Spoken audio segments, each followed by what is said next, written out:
할렐루야. 감사합니다. 오늘 귀한 말씀을 이렇게 전할 수 있는 기회를 주신 우리 하나님께, 그리고 우리 한샘교회에 감사의 말씀을 드립니다.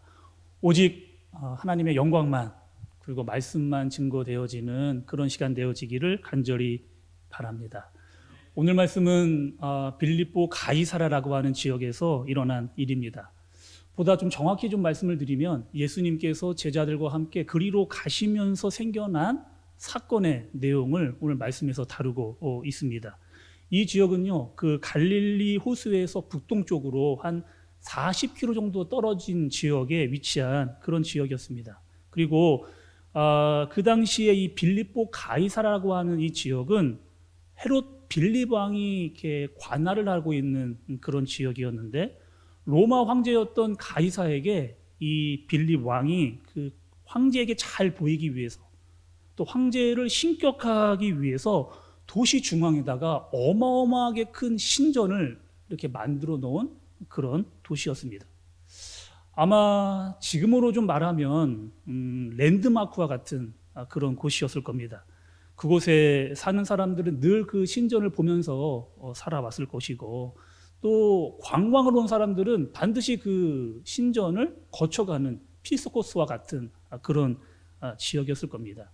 그 지역 앞에만 서면, 그 신전 앞에만 서면 그 규모가 얼마나 크고 웅장하던지 사람들이 다 이렇게 압도를 당하는, 와, 이 정도의 크기의 신전이었는가라고 할 정도로, 또 누가 감히 로마의 황제에게 대항을 하겠느냐, 이런 마음이 들 정도의 분위기에 휩싸이게 됐습니다.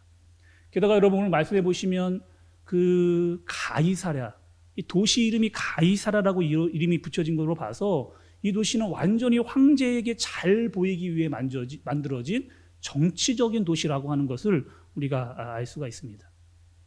이러한 역사적인 배경을 가지고 있는 곳에 예수님과 제자들이 그리로 지금 향하여 가고 계시면서 예수님이 제자들에게 물으십니다. 사람들이 나를 누구라고 하느냐? 그러니까 사람들이 나를 누구라고 하느냐? 예수님께서 이 질문을 여러분 왜 제자들에게 하셨을까요? 정말 사람들이 나를 어떻게 생각하는지를 궁금해서 물어보셨을까? 여러분, 당시의 이스라엘은요, 로마의 통치와 압제 가운데 굉장히 오랜 시간 힘들어하고 있었습니다.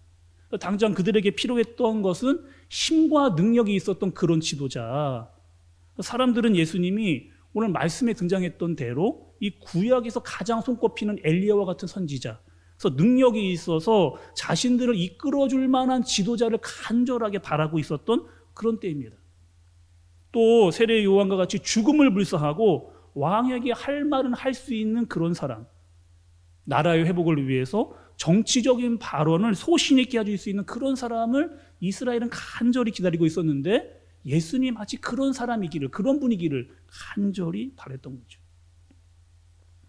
근데 이번에는 예수님께서 제자들에게도 물으십니다. 제자들에게, 그러면 너희는 나를 누구라고 생각을 하느냐?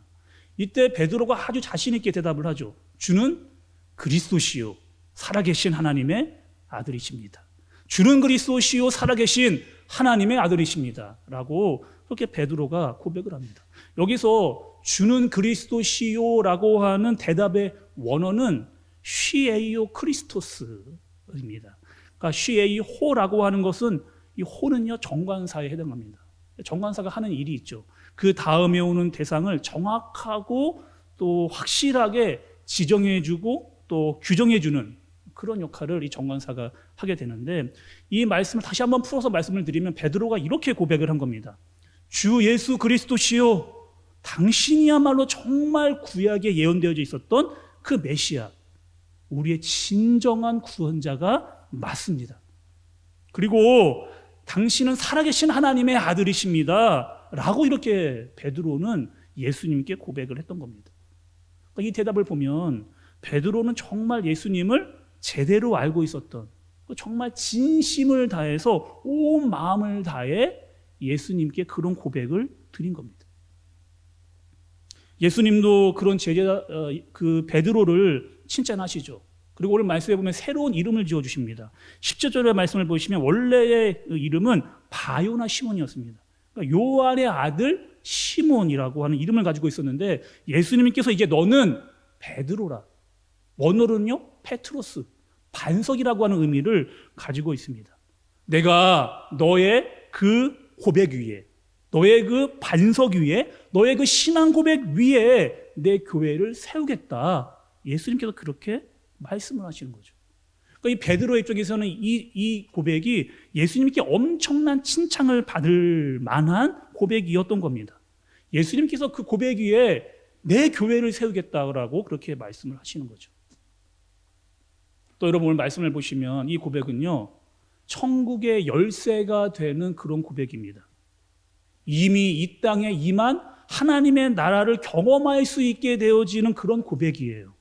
또 앞으로 임하게 될 영원한 하나님의 나라에 들어갈 수 있게 되는 그런 고백입니다. 이뿐이 아니고요, 땅에서 매면 하늘에서도 매겠다. 땅에서 풀면 하늘에서도 풀리겠다. 또 음부의 권세가 이기지 못하게 하겠다 정도의 말씀이니까 이 고백이 얼마나 중요한 고백인지를 모릅니다. 조금 전에 우리가 드렸던 사도신경, 이 사도신경도 바로 이 베드로의 신앙 고백 위에 사도들의 신앙 고백입니다. 그리고 그 고백 위에 교회가 세워지게 됐습니다. 그래서 베드로의 이 고백 이후에 향후 한 2000년 동안 이 고백은 우리의 신앙의 고백이 되었던 거죠. 지금도 믿지 않는 사람들이 예수 그리스도를 인격적으로 만나게 되면 이 고백을 합니다. 주는 그리스도시요 살아계신 하나님의 아들이십니다 라고 하는 이 고백을 하게 되는 거죠. 그러니까 이만큼의 놀라운 칭찬이면서 고백이었던, 또 성경 어디를 봐도 이 정도의 칭찬이 잘 나오지를 않는 것을 볼 수가 있는 겁니다. 이렇게 베드로가 이렇게 놀라운 칭찬을 받은 이후에 말씀이 딱 마무리가 되면 참 좋았을 것 같은데, 이 동일선상 위에서 또 하나의 사건이 발생하게 되는 겁니다. 21절에서 24절의 말씀인데요, 제가 다시 한번 좀 봉독을 해보겠습니다. 21절에 이때로부터 예수 그리스도께서 자기가 예루살렘에 올라가 장로들과 대제사장들과 서기관들에게 많은 고난을 받고 죽임을 당하고 제3일에 살아나야 할 것을 제자들에게 비로소 나타내시니 베드로가 예수를 붙들고 항변하여 이르되 주여 그리마옵소서, 이 일이 결코 주께 미치지 아니하리이다. 예수께서 돌이키시며 베드로에게 이르시되 사탄아 내 뒤로 물러가라. 너는 나를 넘어지게 하는 자로다. 내가 하나님의 일을 생각하지 아니하고 도리어 사람의 일을 생각하는도다 하시고, 이에 예수께서 제자들에게 이르시되 누구든지 나를 따라오려거든 자기를 부인하고 자기 십자가를 지고 나를 따를 것이니라. 아멘. 여러분 오늘 21절의 말씀의 시작을 보면 이때로부터라고 시작을 하고 있습니다. 이때로부터. 그러니까 이때는 어떤 때였느냐? 이 베드로가 예수님께 신앙 고백을 했던 바로 그때입니다. 놀라운 칭찬을 듣고 고백을 했던 바로 그때. 근데 막바로 그 칭찬만큼이나 놀라운 책망을 받게 되어지는 사건이 발생하게 되는 거죠. 어느 정도였느냐? 예수님께서 베드로에게 이 사탄아, 그러니까 사탄이라고 불릴 정도로 책망을 받은 겁니다. 너는 내 뒤로 물러가라. 너는 나를 넘어지게 하는 자로다 라고 하는 큰 책망을 받게 되는 거죠. 조금 전까지만 해도 베드로는 분명히 반석이었습니다. 그리고 놀라운 칭찬을 받았던 사람인데 곧바로 예수님을 넘어지게 하는 걸림돌과 같은 존재가 되어버린 것. 너무 짧은 시간에 여러분, 너무 짧은 시간에 반석에서 걸림돌이 되어버리는 거죠. 어떻게 이렇게 될 수가 있을까? 말씀을 여러분 좀 구체적으로 자세히 들여다보면 오늘 예수님과 베드로 사이에, 그리고 그 칭찬과 책망 사이에 끼어든 것이 있습니다. 그게 무엇이냐면 예수님의 고난과 죽음이에요. 이제 내가 많은 고난을 받고 죽임을 당하게 될 것이다 라고 예수님께서 말씀하셨던 겁니다. 그런데 그때 그 이야기를 듣자 22절에 보니까 베드로가 예수를 붙들고 항변하여 이르되 주여 그리 마옵소서, 이 일이 결코 주께 미치지 아니하리이다. 베드로가 어떻게 했습니까? 예수님을 붙잡았습니다. 여기서 여러분 이 붙잡다라고 하는 이 단어는 굉장히 강한 어조를 가지고 있는 그런 단어입니다. 지금 말을 하고 있는 상대방을 자기 쪽으로 강하게 잡아 끌면서 설득을 시키려고 하는 그런 행동을 동반하고 있는 단어예요. 그러니까 지금 베드로는 예수님을 붙들고 이렇게 이야기하는, 예수님 정말 그렇게 하시면 안 됩니다. 이러시면 안 돼요. 그렇게 하지 마십시오라고 하면서 자기의 주장을 강하게 지금 예수님께 어필하고 있는 그런 상황입니다. 또 지금 여기서 붙들다라고 하는 단어가 성경에 보면 또 쓰인 곳이 있습니다. 사도행전 17장에 가면 이 바울이 데살로니가 지역에서 말씀을 전하고 있었습니다. 근데 그 바울을 아주 못마땅하게 여겼던 괘씸하게 여겼던 유대인들이 바울을 잡기 위해서 야손의 집으로 들이닥칩니다. 그리고 거기 있던 사람들을 다 끄집어내면서 우리가 분명 너희에게 이것들을 하지 말라라고 이야기했지라고 사용했던 단어가 바로 이 단어. 그만큼의 강한 어조와 행동을 가지고 있는 그런 단어라고 하는 겁니다. 여러분, 이번에는 좀 반대적으로 한번 생각을 좀 해보시죠. 베드로의 입장에서 생각해 보면 베드로도 좀 이해가 좀 됩니다. 베드로가 그동안 예수님을 따라다니면서 참 많은 고생을 했습니다. 또 애도 참 많이 썼어요. 그리고 이제 그 고생이 얼마 남지 않은 것 같았습니다. 거의 다 온 것 같은 거예요. 이제 좀 사람들이 우리를 알아봅니다. 가는 곳마다 사람들이 모이는 거예요. 아, 이제 좀 살만하구나. 우리의 생각대로 되어져 가는구나 라고 생각하고 있었는데, 갑자기 지금 여기서 예수님께서 죽음을 이야기하시니까, 예수님 정말 이거는 아니죠. 우리가 여기까지 어떻게 왔습니까? 이제 거의 다 왔거든요.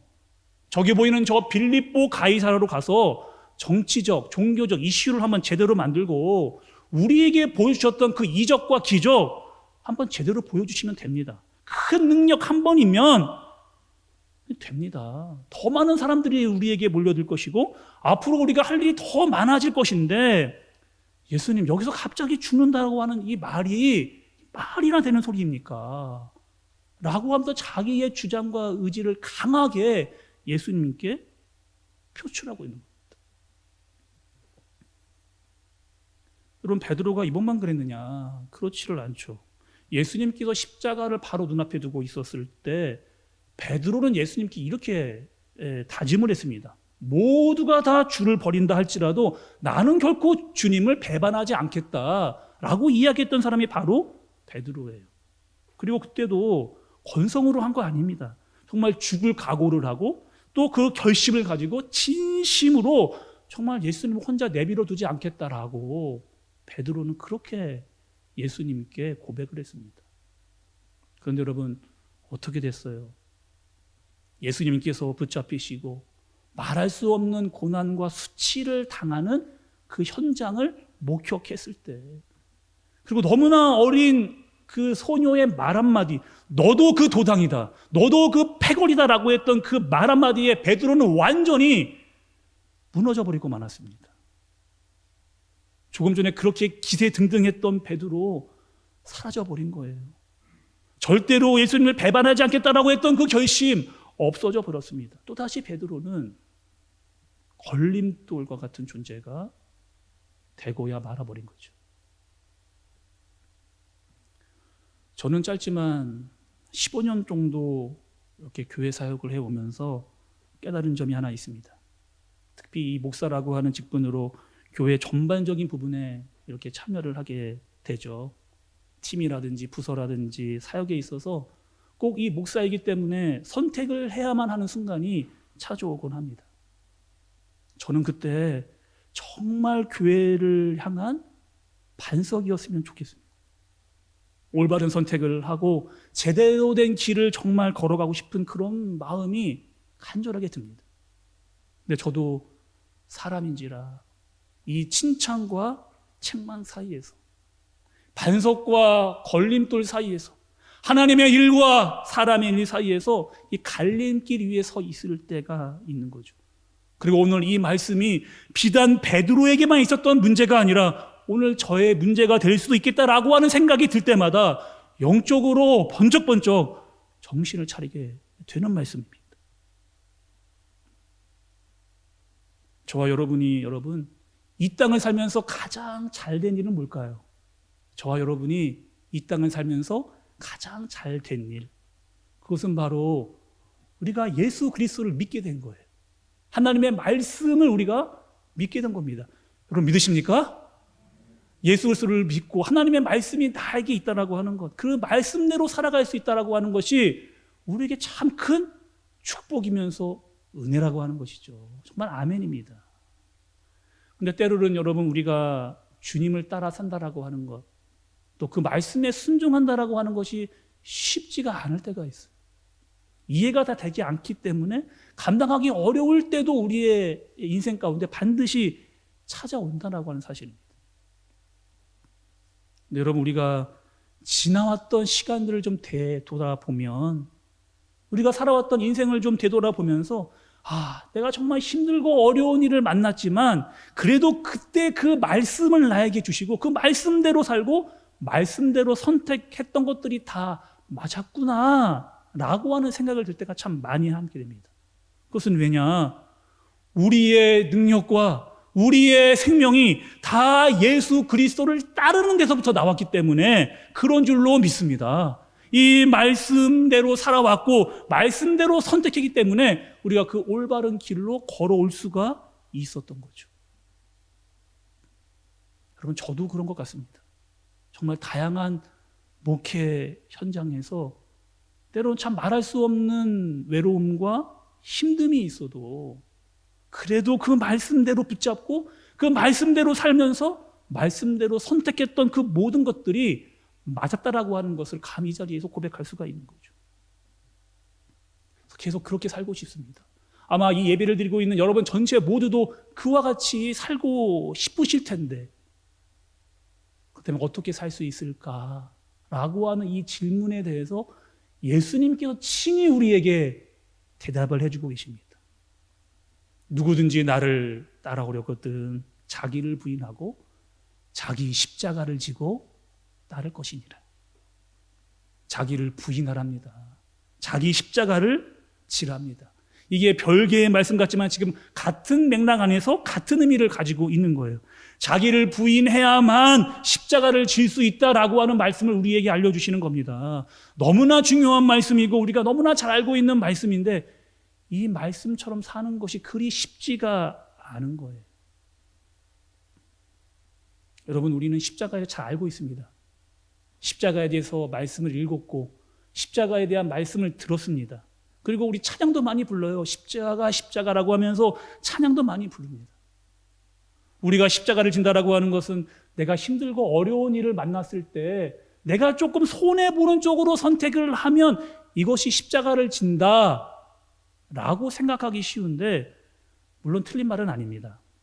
그렇게 이해될 수도 있겠습니다만 여기서 자기를 부인하고 십자가를 진다라고 하는 것은 하나님의 뜻과 내 뜻이 정면으로 충돌하게 되었을 때 이것은 아무리 생각해봐도 내 생각이 맞다라고 판단되어지는 그 순간에도 내 생각과 의지를 꺾고 주의 말씀을 붙잡고 따르면서 그 행동을 일으켜내는 것이 여기서 자기를 부인하고 십자가를 진다라고 하는 말씀의 의미입니다. 요즘 여러분, 믿지 않는 사람들이 기독교인들을 보면서 참 정말 좀 싫어하는 몇 가지 이유가 있답니다. 여러분 좀 참고적으로 한번 들어보시죠. 가장 큰 이유는 그리스도인들이 겉과 속이 너무 다르다는 거예요. 말은 참 잘하는데 그런 모습이 점점점 보여지지를 않는다는 겁니다. 분명히 교회에서 거룩과 이 경건에 대해서 가르치고 강조한다고 들었는데 점점 그런 모습이 보여지지를 않는다는 거예요. 이제는 경건의 모양도 없고 경건의 능력도 사라져버리는 것 같다라고 하는 그런 이야기를 들을 때마다 참 안타까운 마음이 들 때가 참 많이 있습니다. 왜 그렇게 되었는가? 오늘 말씀에 비추어서 생각을 해보면 예수님의 이 칭찬과 책망 사이에서 여전히 나는 내 생각대로 하려고 하는 이 강한 마음을 세상에 표출하고 있기 때문에 내가 원하는 쪽으로 예수님을 더 강하게 잡아 당기려고 할 때가 더 많았기 때문이라는 겁니다. 저는 이런 경우도 여러분 봤습니다. 조금 전에 예배당에서 정말 눈물을 흘리면서 감격과 감동으로 주님께 예배를 드리고 찬양하고 예배당을 나왔습니다.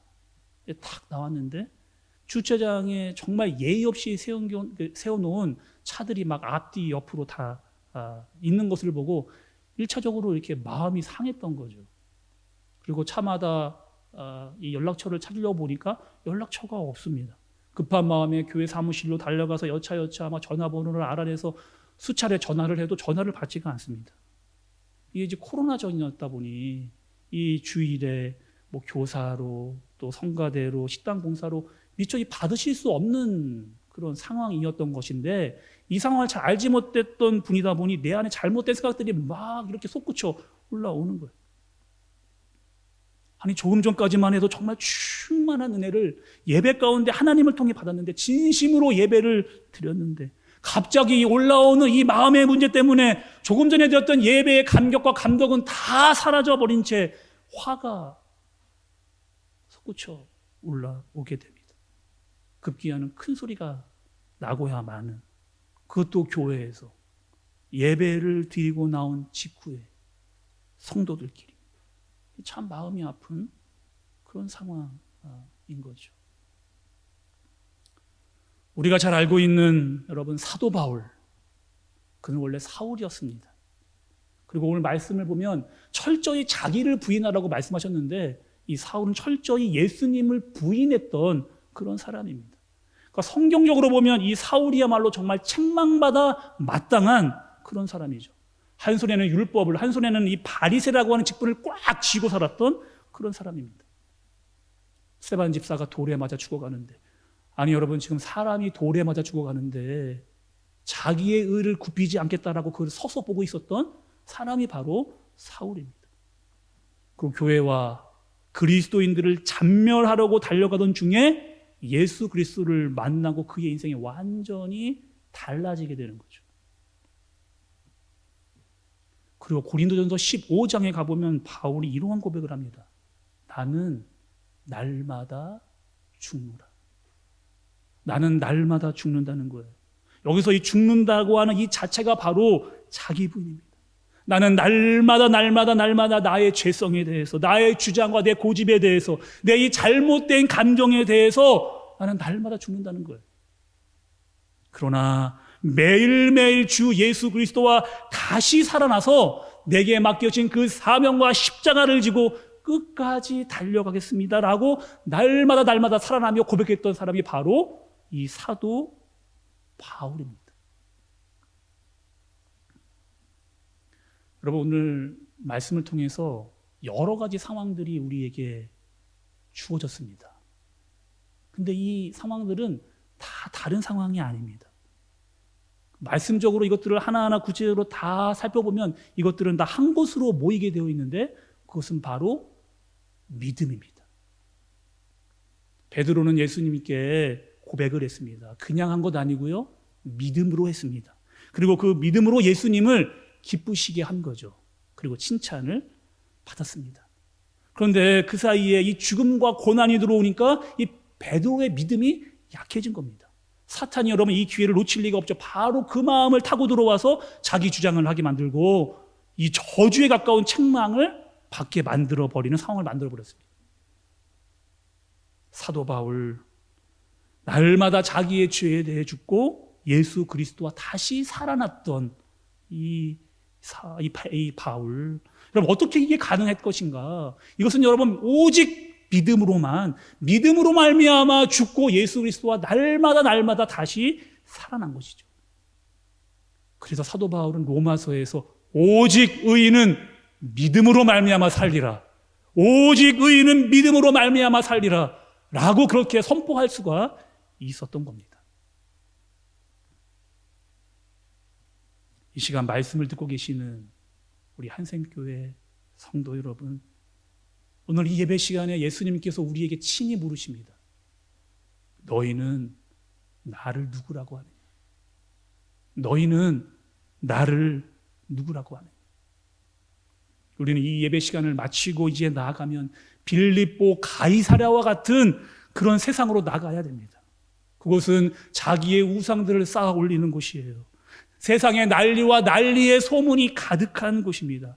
바벨탑을 더 높이 쌓아 거기에 내 이름을 걸고자 하는 것이고, 자기가 더 잘 나가기 위해 황제의 신전을 끊임없이 쌓아 올리고 있는 것이 바로 세상입니다. 내 생각에 빠지기 쉬운 것이고, 미혹과 유혹이 너무 많은 곳이에요. 잘못된 선택을 하기 아주 쉬운 곳입니다. 그런 갈림길 위에 그 앞에서 우리 주님은 나 혼자 내버려 두신 적이 없습니다. 그리고 나를 따라와라, 나와 함께 가자 말씀하시면서 그 길을 앞서서 가시는 분이 바로 우리 예수 그리스도이십니다. 그 길은요, 여러분, 우리를 죽이는 길 아닙니다. 우리를 힘들게 하는 길도 아닙니다. 우리를 살리는 길이고, 우리를 구원한 길이고, 우리를 의의 길로 인도한 길인 줄로 믿습니다. 여러분, 우리가 인생의 이 갈림길을 만날 때마다, 아니요, 우리는 매일매일 이 칭찬과 책망 사이에서, 반석과 걸림돌 사이에서, 하나님의 일과 사람 이 사이에서 우리는 어떠한 고백을 해야 되느냐? 주는 그리스도시요 살아계신 하나님의 아들이십니다. 쉬 에이오 크리토스를 날마다 선포하며 나아가야 됩니다. 그리고 믿음으로 말미암아 기도하며 그 발걸음을 한 걸음씩 한 걸음씩 디뎌야 되는 겁니다. 그래서 예수님은 십자가를 지시기 위해서 겟셋마네 동산에서 그렇게 기도하신 거죠. 아버지여, 아버지여, 내 원대로 마옵시고 아버지의 뜻대로 되기를 원하나이다 라고 기도하시고 우리를 살려내신 겁니다. 여러분, 우리 너무 약한 존재입니다.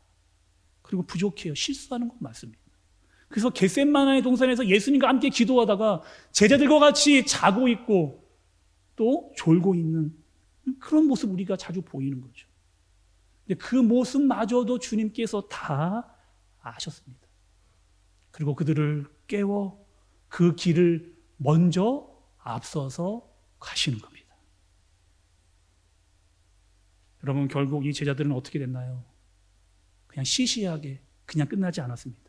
그들은 모두 사도가 되었고, 결국 예수님은 이들을 믿음의 사도로 세워 믿음의 반석 위에 신앙 고백을 하셨고 그 위에 교회를 세우셨습니다. 그리고 사도들은 여러분 다 어떻게 살아가는 거예요? 끝까지 자기를 부인하고 십자가를 지고 자기 사명을 붙잡고 주님께서 나에게 맡기신 그 모든 일들을 감당하기 위해 끝까지 주님을 놓지 않는 겁니다. 믿음으로 말미암아. 오늘 이 시간 저와 여러분에게 오늘 이와 같은 믿음의 고백, 믿음의 결단, 믿음의 기도가 있는 우리 모두가 되어지기를 간절히 소망합니다. 여러분, 우리는요 예수님을 따라 살 수 있습니다. 우리는 믿음으로 말미암아 살 수 있습니다. 믿음으로 말미암아 하나님의 일 감당할 수 있습니다. 이 땅에 있는 모든 교회는 다 예수 그리스도를 믿음으로 말미암아 함께 지어져 가고 있기 때문입니다. 이 아름다운 교회가 그 믿음의 반석 위에, 그리고 그 신앙 고백 위에, 주님을 향한 간절한 기도 위에 날마다 든든히 세워져 가기를 주님의 이름으로 축복합니다. 기도하겠습니다. 하나님 아버지, 우리는 연약합니다. 그래서 인생의 여러 갈림길 앞에서 내 생각과 주장이 앞설 때가 너무나 많이 있습니다. 그러나 하나님, 이 시간, 오늘 이 예배의 시간에 믿음으로 결단하게 하여 주옵소서. 기도하게 하옵소서. 승리하게 하여 주옵소서. 날마다 자기를 부인하고 십자가를 지고 말씀과 기도로 살아가는 우리 모두가 되게 하여 주시옵소서. 한 걸음씩 한 걸음씩 주님을 따르는 그런 삶 살게 하여 주시옵소서. 예수님의 이름으로 기도드리옵나이다. 아멘.